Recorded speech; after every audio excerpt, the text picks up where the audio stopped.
how to change the language on the iPhone 17 series.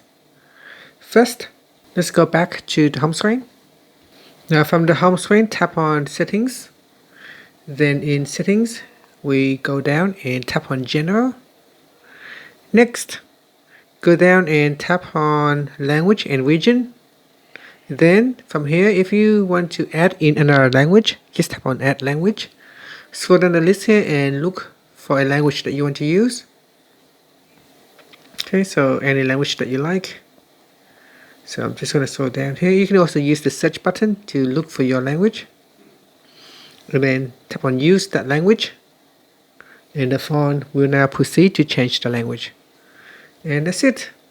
Later on, if you want to change the language back to English, we can scroll down in here. So I'm just trying to figure out where it is now. It's in a different language. So you want to look for the icon right there, the Earth or the globe icon, and from here you can simply look for English and then just drag it to the top. Then tap on the red button here to continue it. And that's it. Thank you for watching this video.